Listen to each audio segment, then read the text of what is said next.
Hey everyone, Steven here from 4Patriots, and today I want to talk to you about the best ways to preserve your bountiful garden. Why? Well, a few months back we created a tips and tricks video on how to grow your very own survival seeds, and so many folks loved it that we wanted to do a part 2. Quick side note, if you want to check out that tips and tricks video, just click the link right here. Okay, so imagine this. You've grown your harvest, you've got a beautiful garden with bushels and bushels of fruits and veggies. But here comes the kicker. What do you do with all of them? You can't eat them all, and letting them go bad just seems wasteful. It's also a waste of money too. But to go a little further than that, why throw away a perfectly good opportunity to create your very own food stockpile? One that you can count on in an emergency like blackouts or freak winter storms. Or one that can go with you off-grid for camping or even something more serious. So, how do you create something like this for yourself or loved ones? That's where preserving comes in. Now, when I say preserving, you may be thinking about mason jars and boiling water, and you'd be right. We're gonna talk about that, but I also wanna show you an easy way to preserve your bounty that only requires the push of a button. But first, be sure to hit that subscribe button on our channel, and don't forget to tap the little bell right beside it. You'll get notifications every time I post a new video with awesome content just like this one. Now, before we get started, you may be asking yourself, how am I gonna grow all of this delicious food to begin with anyway? Well, everything you see here is actually a part of the 4Patriots Survival Seed Combo Kit. The reason I really love this kit is it's a great combination of veggies, herbs, and pollinators. This combo gives you all the things you need to start growing your delicious food right in your own backyard. And because these are non-GMO and heirloom seeds, you don't need to be a seasoned farmer to get these growing. Okay, so now you know what you'll be growing, but the question remains, how will you preserve it all? Well, there's always the tried and true method of canning. The basics on how to can food include having a canner, which is basically a big pot. For jars, most folks go to the good old-fashioned mason jars. You'll also need some simple tools like a funnel, a lid lifter, and a jar lifter.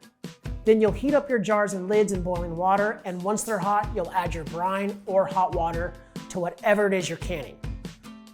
Then, once the air bubbles are removed, you can put them all back in the canner and bring that water back up to a boil, and then set your timer for 40 minutes or whatever your recipe calls for. Then let them cool. Most folks think 24 hours is best, so check the lids to make sure they're sealed properly, and that's pretty much it. Now, while canning is simple, it can be pretty time consuming, and if you mess it up, the food will still go bad. Not to mention you got boiling water, which can be dangerous to work around.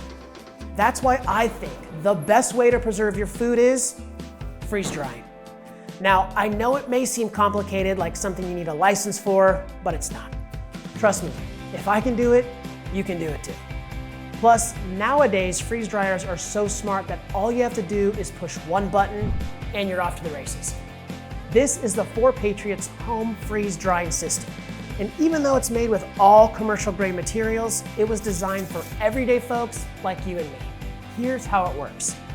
First up, we've got all our delicious fruits and veggies that we've grown out back. We want to make sure they're sliced up and ready to go.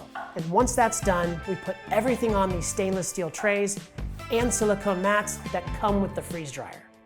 Then make sure they're laid out nice like this, with enough room around each one of them. And then put them in the freeze dryer and close the door. And this is the cool part.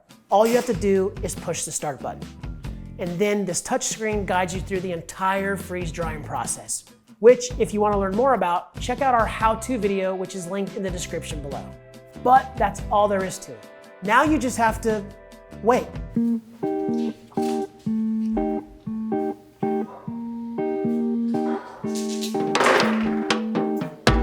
Now, let me show you what you'll end up with.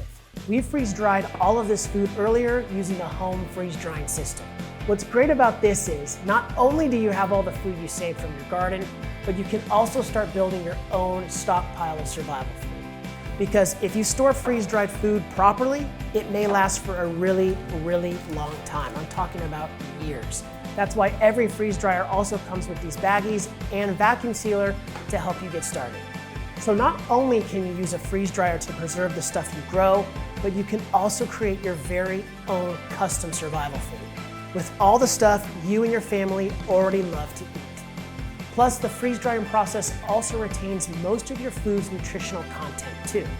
So your family will be getting the energy they need when they need it the most. So, to sum everything up, all of these are reasons why I think this is the best way to preserve your food and preserve your hard-earned money too. So what do you think? What way do you like best, canning or freeze drying? And is there a favorite food or recipe you like to freeze dry or can? Let us know in the comments below, and remember to hit that subscribe button while you're at it.